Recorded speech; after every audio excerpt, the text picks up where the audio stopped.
welcome to another conversation with SYD Life.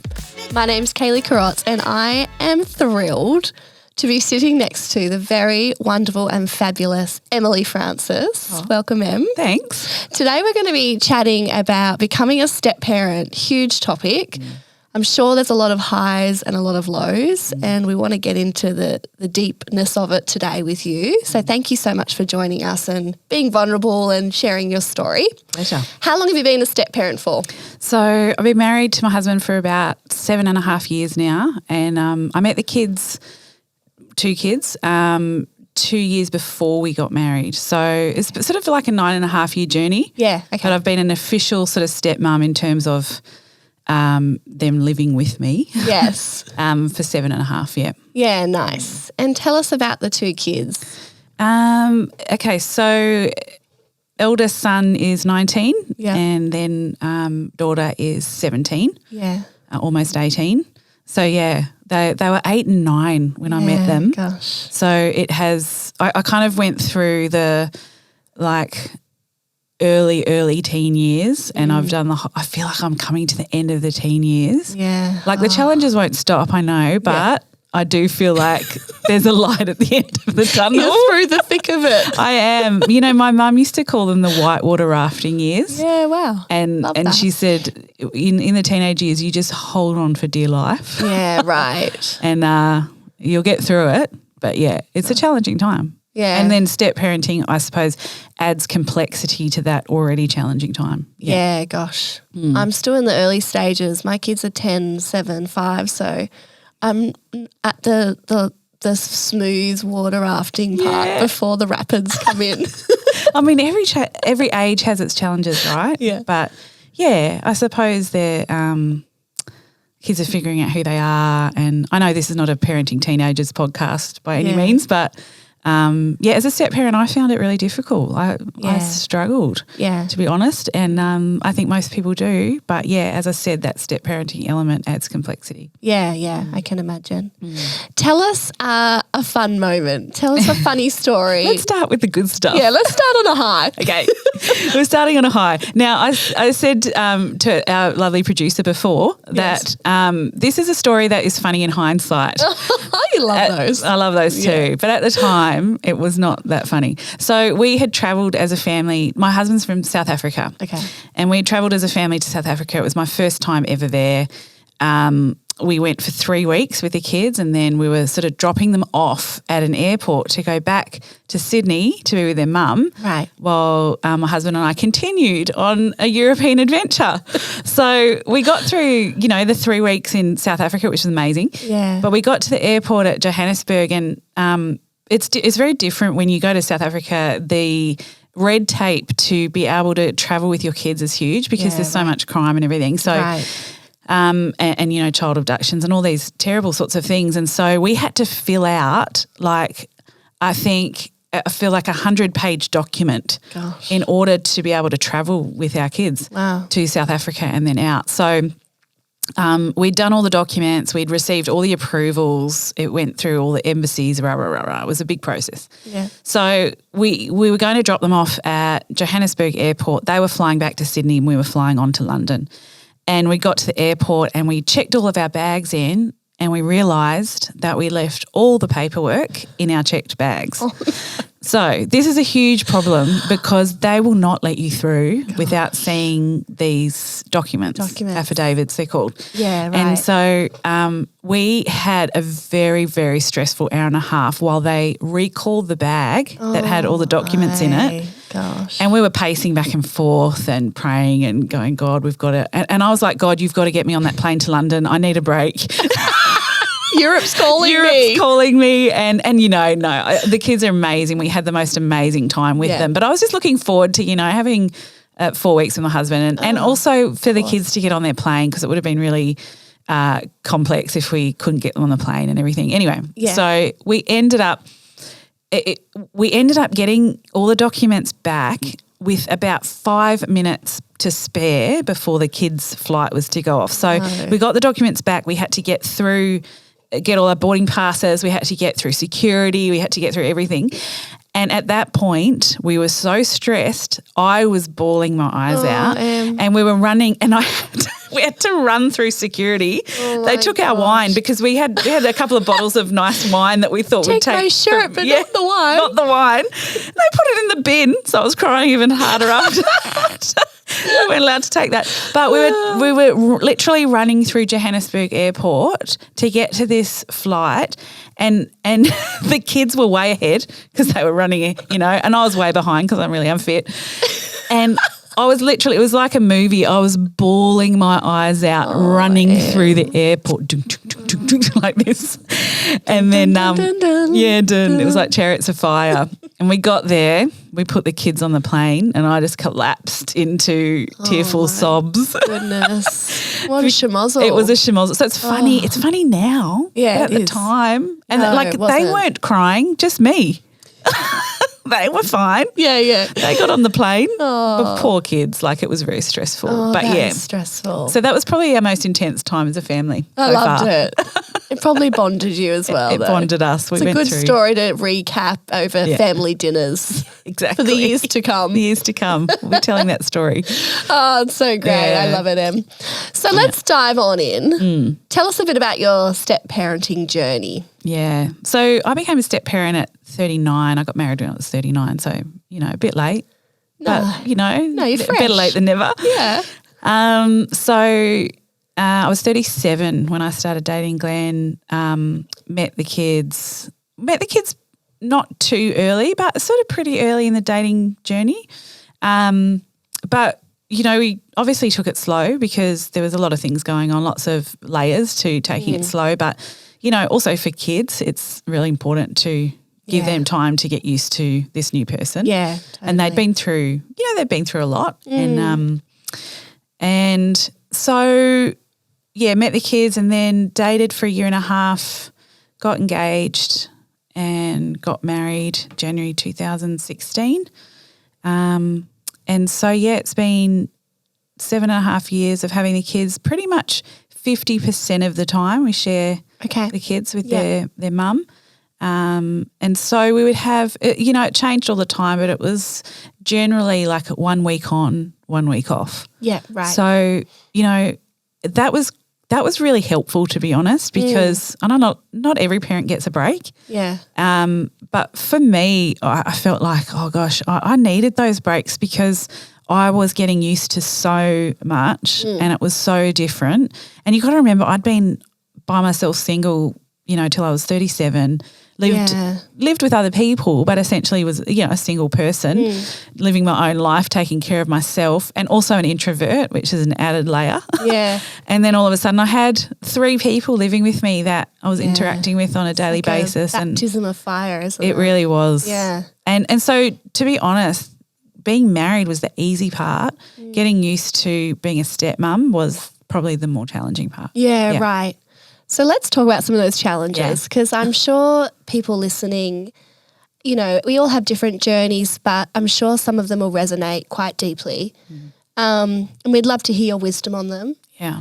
What's probably the number one challenge that you've really faced and walked through, and maybe some tips to help us through that challenge? Yeah, I think probably the number one challenge is actually biological, because you are not biologically connected to the children that you are raising. Right. And I didn't really think too much before I got married about that, but when you are living with the kids and raising them as the non-biological parent, it becomes very clear what the differences are. Yeah. And I remember my dad actually, about 2 weeks before I got married, my dad said to me, "Are you ready to be a stepmom?"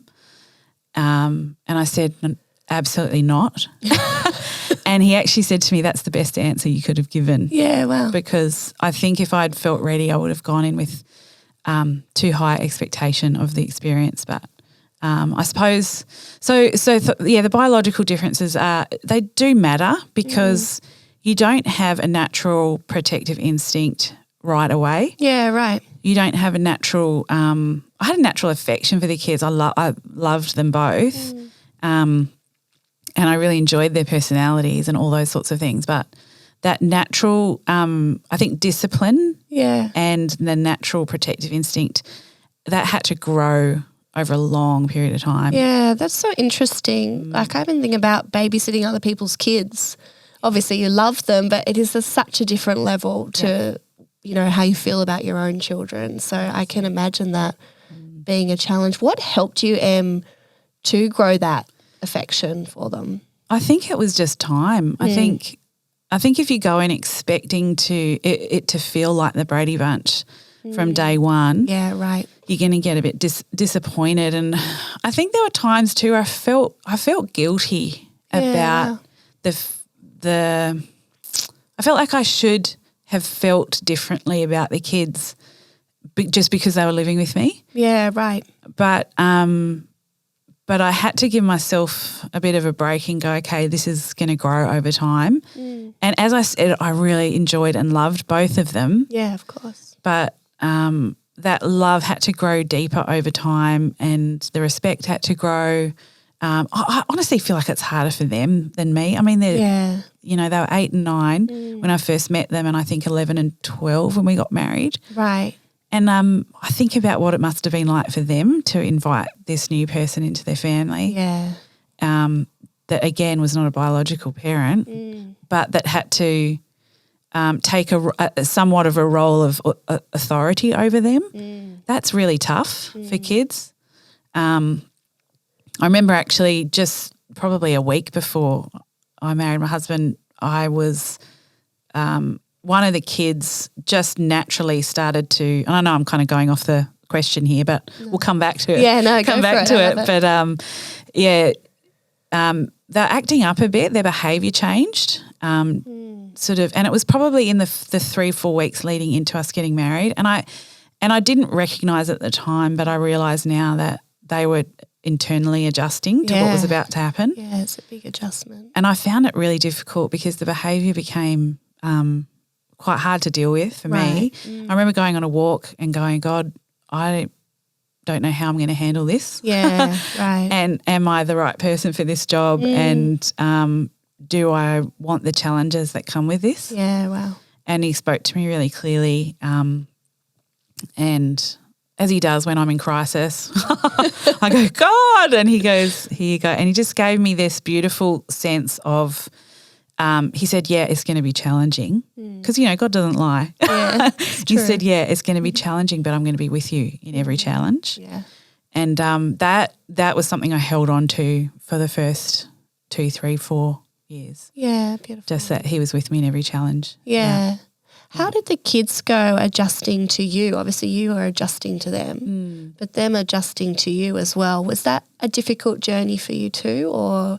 Yeah. Well, you know, it brings up another thought that I had about there's archetypes about step parents that are not very nice. They're quite negative archetypes, like the evil stepmother. Yes, and totally. all these sorts of things. And the wicked witch. The wicked witch. Oh my gosh. And there were times when I was like, am I becoming the archetype?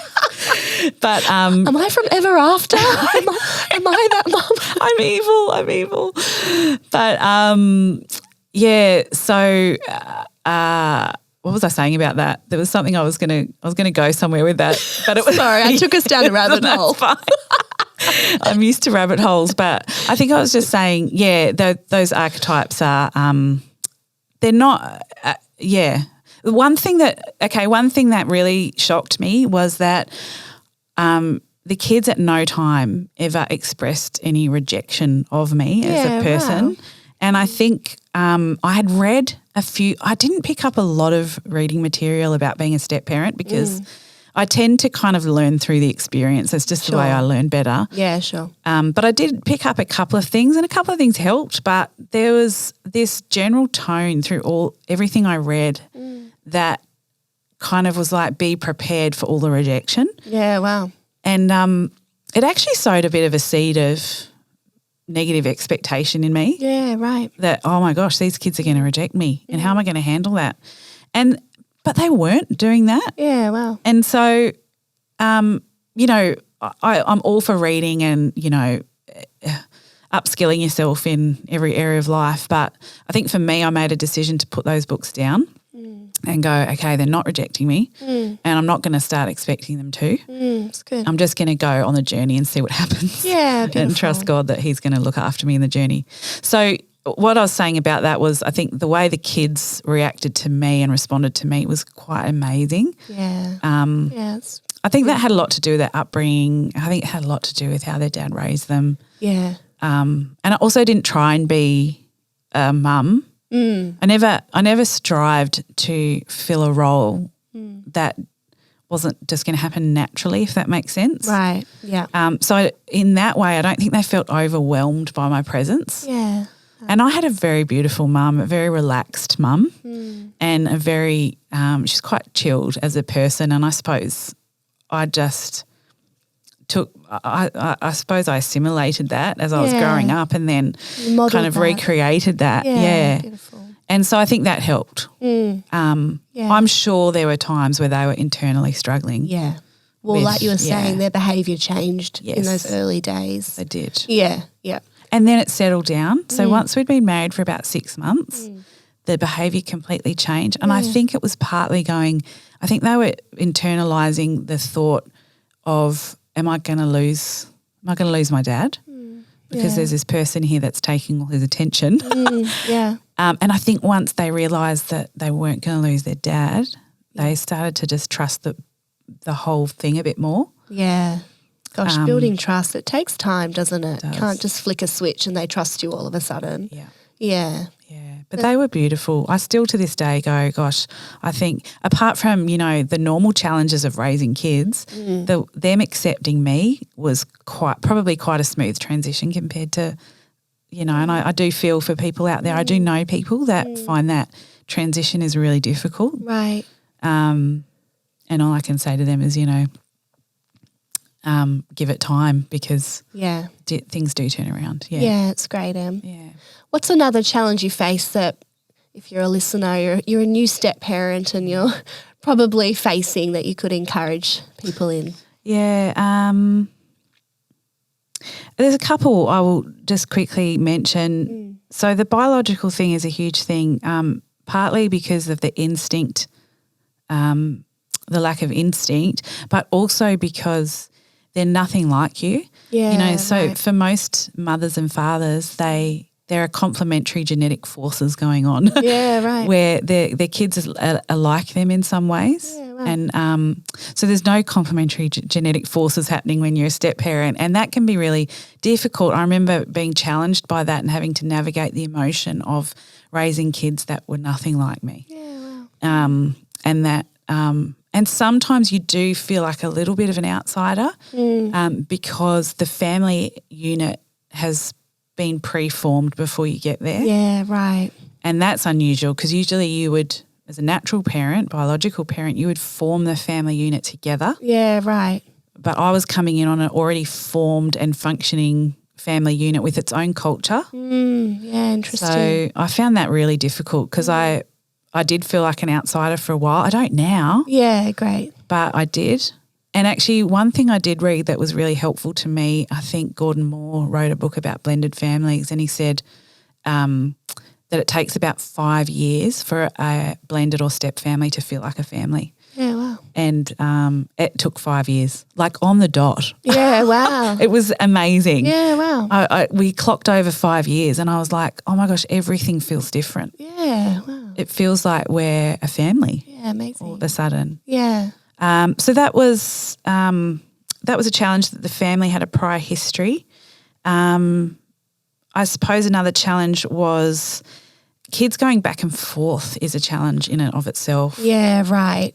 Talk to us about that, navigating that. That's a big one. Yeah, well, I think, again, harder for the kids. Yeah.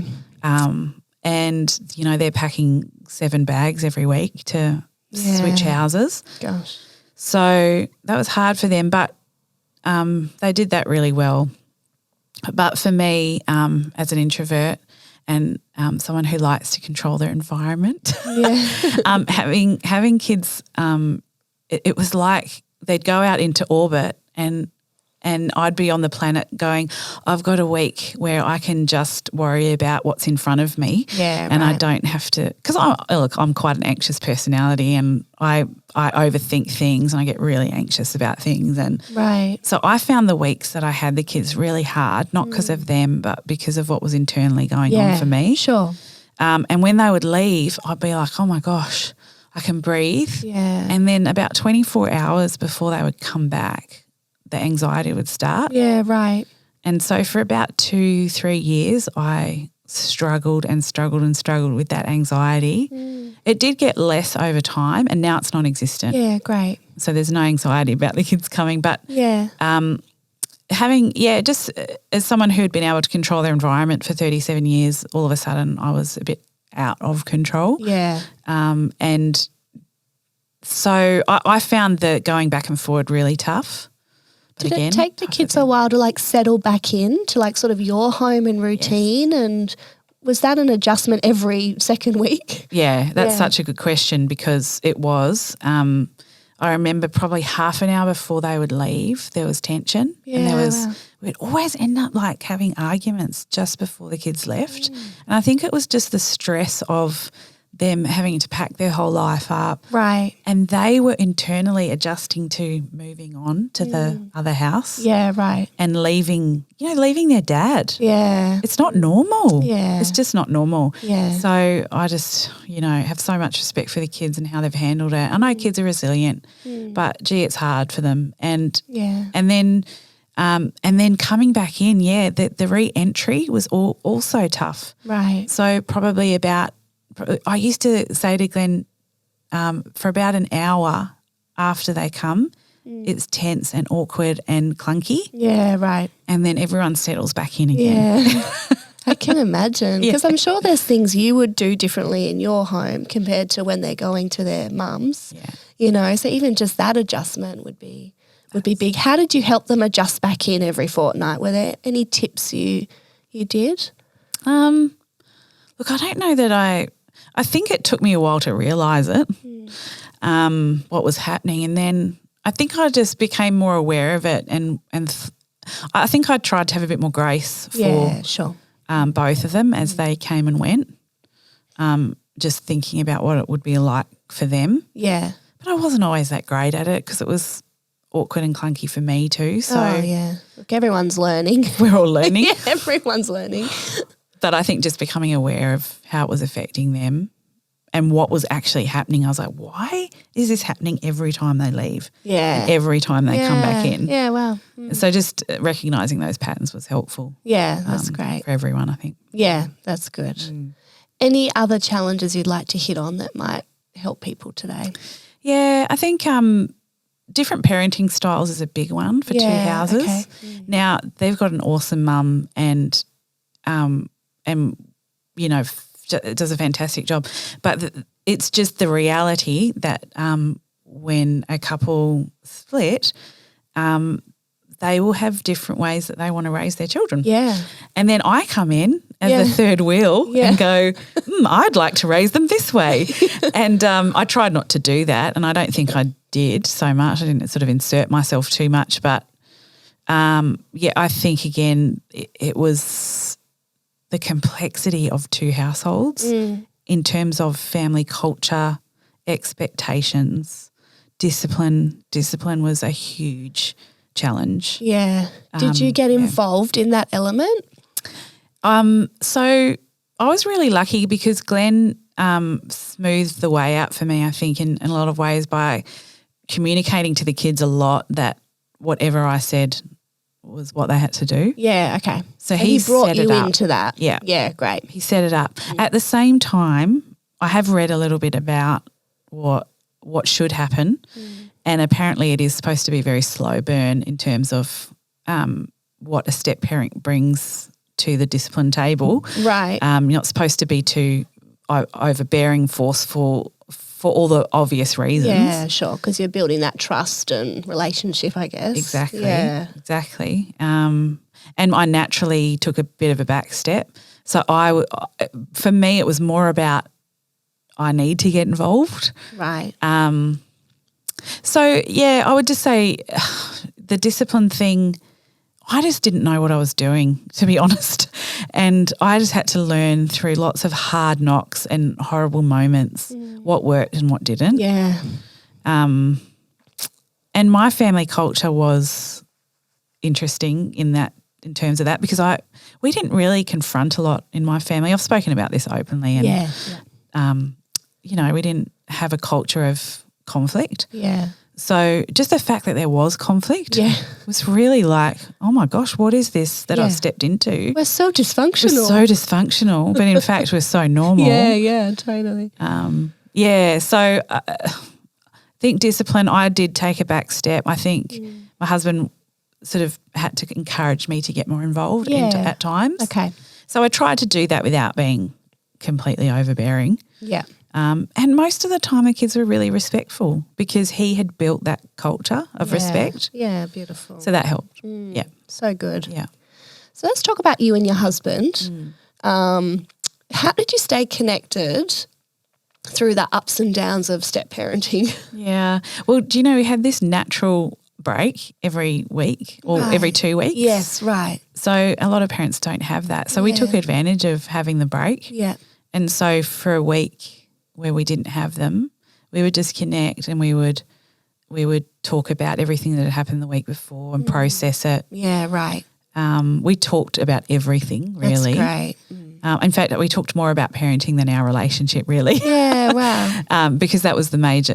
Glenn and I get on so well, and it's really easy for us to live together. And I mean, we're not You're robots. Normal. We're normal, but we found it easy to live together. So most of our conversations centred around parenting stuff. And getting on the same page? Yeah, getting on the same. We were naturally pretty much on the same page. Yeah, okay. But I will say one thing: South Africans and discipline is quite a different. They have quite a different take on, family dynamics. They're brought up with this thing instilled in them about respect for authority and elders. Yeah, right. Which is awesome. Yeah. Wish we had it. Yeah. But so that really helped as well. But there were times when I was like, wow, babe, that's harsh. Yeah, sure. But then I realised that it was probably the best thing. Yeah. But it's just not what I experienced growing up. Yeah, sure. So we had to have a few moments where we were grappling with that, the different cultures. Yeah. But by and large, I let him take the lead. Yeah. And I kind of just followed along. But, in terms of us connecting together, we were kind of intentional in that week. But then when the weeks we had the kids, we kind of just had to go, this is about us as a family and, Yeah. So that time you did have together, you really invested into great communication, sounds like. We did. Yeah, that's good. We chatted all the time, cried. Yeah. Oh, man. And, and prayed and, did all that. And so our, and every time we would go to someone and go, we're having a huge challenge, it was more in the teenage years. Yeah. They would say to us, how are you two together? Because that's the most important thing is that you are a united front. Yeah. And that you're getting on well and have a stable relationship. That's the most important thing for the kids too. Yeah, it brings a stable home, doesn't it? If you two are stable-ish. Yeah. I don't know if we're completely stable people, but I am. I don't know about you. Yeah, I've got some issues. We've all got them. Yeah. Yeah, great. And there were some people in my life too, if I could encourage people just to talk to, like talking to friends outside of the family unit and get perspective. Great. Yeah, great. So I had a lot of conversations with my girlfriends where I was like, and my sister, my brother at times too, where I was like, oh my gosh, this is really difficult. I'm struggling here. Yeah, right. Where I could just be really honest. Yeah, it's good. My dad as well was really supportive and, just having those people outside of what's happening was really helpful. Yeah, that's great. Yeah. What are some other things that helped you in this journey? One thing I think was sort of unintentional/intentional, but letting Glenn spend time with his kids on his own was good. Right.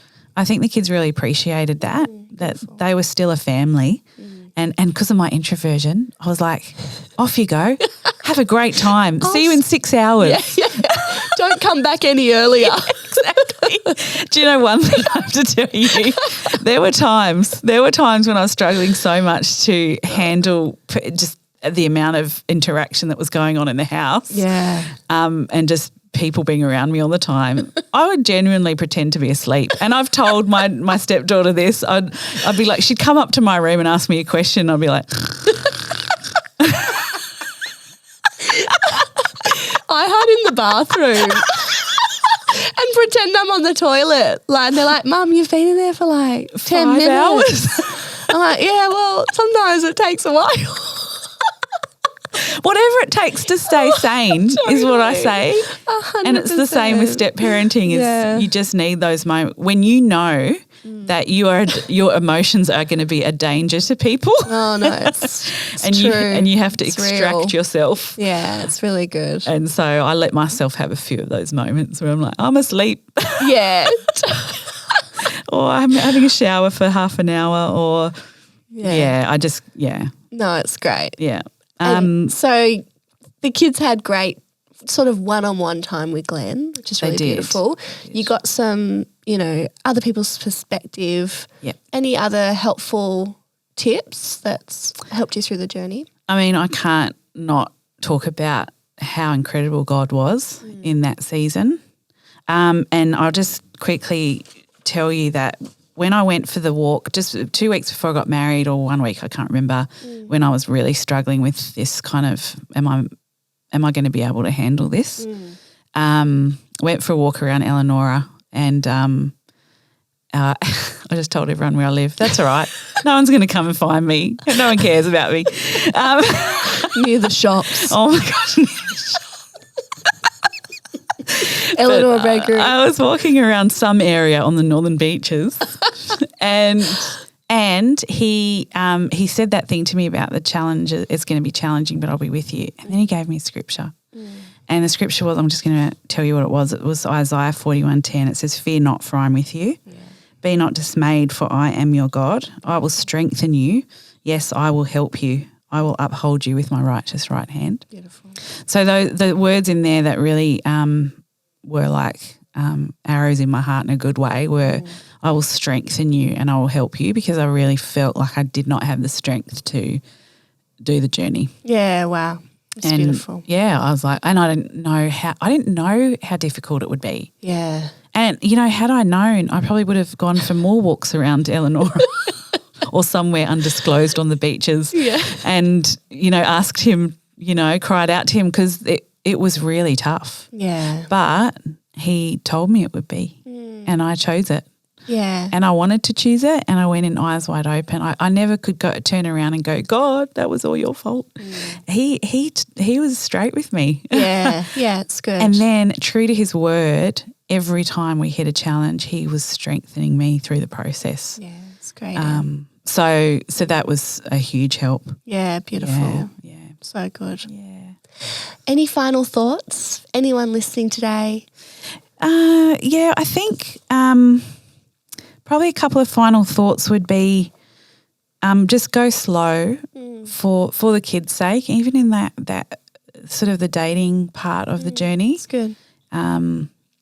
Go slow. Also go slow for your own sake, because you're adjusting to not just being with a person. You're adjusting to being with their children, It's good. who you eventually call your children.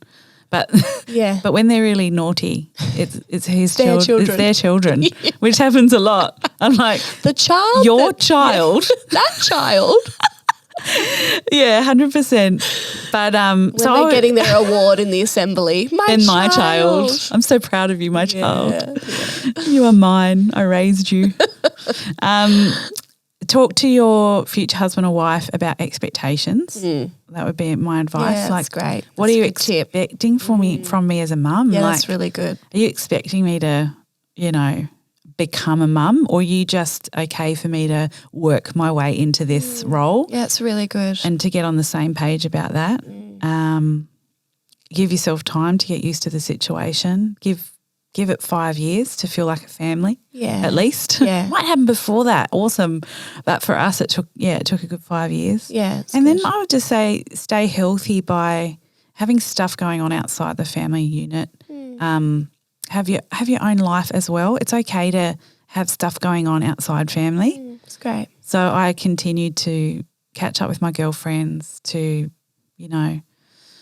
go for long walks with my friends and just talk and, had other things going on outside of that just to stay sane. It's great. And then for those listening who feel comfortable to, I would just say ask God for wisdom, because we don't naturally have the wisdom we need to tackle and navigate these extremely complex family situations. Yeah, and everyone's would be so different. Yeah. I can imagine that some struggles that maybe you haven't faced, other families facing. 100%. Yeah. And it also depends on how old the kids are. Yeah, right. When you're kind of entering into their world. So we need wisdom. It's good. And for their sake too, as much as it's affecting you, it's affecting them. It's affecting your husband or wife. You're all on this massive learning curve together. And so, you need wisdom from God. Yeah, that's great. I couldn't have done it without God. My friends and my family were a really good backup, but I could not have done it without God. Yeah, it's great, Em. Yeah. And be kind to yourself. Yeah. Hey, gosh, we go through hard times and hard things, and we're built for it and we get through, but it's nice to be kind to ourselves during those seasons. It is. I had lots of people say that to me, Yeah, right. What can you do for yourself? Because it's not going to get easier overnight. There's no magic solution it's good. to make it all better in the morning. It's just going to be tough for a while. Yeah. And they'll become adults eventually, and we're loving the season now because nice. we're starting to connect with our adult children in a whole different way. Yeah. And they're becoming their own little selves, and that's really cool. Yeah, it's really cool. Yeah, that's great. They're great kids. Yeah, beautiful. Well, thank you so much for joining us today and sharing your wisdom, being vulnerable, and just sharing your journey. We really value it and appreciate it. Pleasure. Having